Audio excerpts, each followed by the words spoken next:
USA in your Chevrolet. America is asking you to call. Drive your Chevrolet through the USA. America's the greatest land of all. On a highway or a road along a levee, performance is sweeter, nothing can beat her. Life is completer in a Chevy. It's at the New York Auto Show, and we have the Chevy Volt that's on display here for the first time. And it's a pure electric vehicle. You can go 40 miles without ever using a drop of gasoline. So it's received a lot of... To operate the out-of-pocket cost to operate the Volt, electrical energy out of the grid, dollars in your electric bill versus gasoline pump bill, if you will. We've got the Volt at about 2 cents a mile, based on a 10 to 11 cents per kilowatt hour, and a regular 30 mile per gallon car at about 250 gallons, about 8 cents. This is an electrically driven vehicle, and it runs on a lithium-ion battery, and it's rechargeable through a 110 volt system throughout your house, which you run throughout your house. Some drivable vehicles in 2010. 2010. Full production ramp up 2011. 2011. So 2011, we'll be able to go into the showroom and walk out with the Volt. That is, you can quote Mr. Lutz on that. Yeah, absolutely. Okay. So 2011, we'll be able to go into the showroom and walk out with the Volt.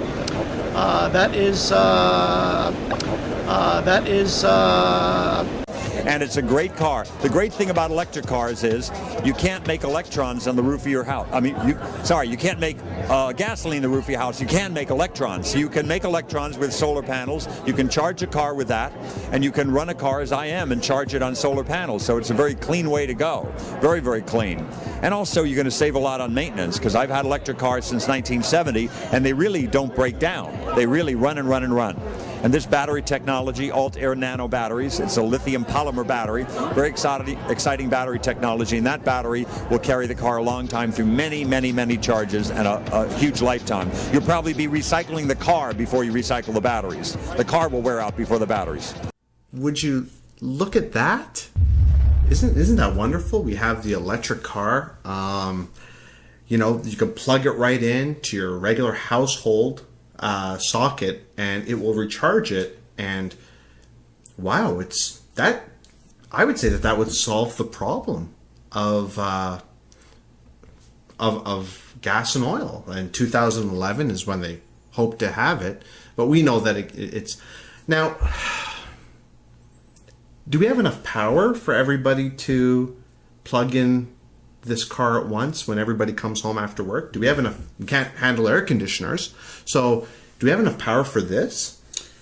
Well, considering that we don't actually have the power for air conditioners and for household lighting, I guess, at the same time, I would have to say that no, the power requirements of an electric car are probably outside of our current capacity. It's been said before that the electric cars would have been here a lot sooner, but they know that this is the problem. Why is it that we don't have enough power? Why don't we have enough power to do something clean, to move ahead? Why don't we have enough power? This is clean. Mark, why don't we have enough power? Well, we just simply lack a sufficient amount of power generation. But where do we get it? Why don't we just take what we already have and just keep multiplying it until we have enough power, so we can get off gas and oil? Well, that's a good question. Evidently, there was no desire or political will to develop the necessary infrastructure. Why that is, that's actually an interesting question. There's of course, with everything else in this world, we're not going to dwell on stupid crap, but along with most things in this world, of course, it's the subject is complex. But essentially, left-wing crazies tried to tell us that nuclear power was unsafe. I'm sorry, I know it's not. I should be a little more intellectual about that, but that's essentially what it boils down to.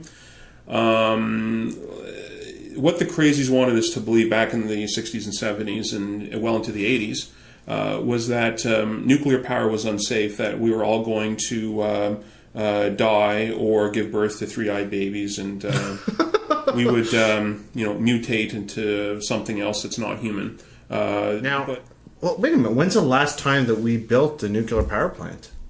I believe this was at some time in the 80s. Wow. What about in the U.S.? In the U.S., I believe the last nuclear plant was also, I think maybe in the late 70s, maybe at some point in the 80s they may have built some. I'm not exactly sure, but it has been a very long time since the last nuclear power plant, and it's very unfortunate. Although the right wing or the left wing environmental crazy wackos failed to kill nuclear power, they did succeed in convincing the United States administration in the 70s that there needed to be greatly expanded safety regulations and red tapes associated with the construction of nuclear power plants. This caused nuclear power plants to stop being built because they became prohibitively expensive without the direct massive involvement of the government. Later on, these restrictions were largely relaxed. However, by this point, the damage has already been done, and nobody had really wanted to put up the money to create major nuclear power facilities. Here in Canada, we're actually opening up nuclear power. Amen. Amen. It's like, wow. Of course, we no longer have the money to actually make new ones because of our other very deep, severe issues, but at least they're opening old ones which have been closed. Because it's just it can't be denied any longer. We're running out of cheap fuel. That's all there is to it. It's not going to get better. It's only going to get worse. Nuclear is the only way forward. It's the only avenue for mass energy production. Yeah. So if everybody wants to have an affordable electric car, it needs to be powered via a nuclear power grid. There's no other form of energy which is more efficient than nuclear. So make a date today to save the U.S.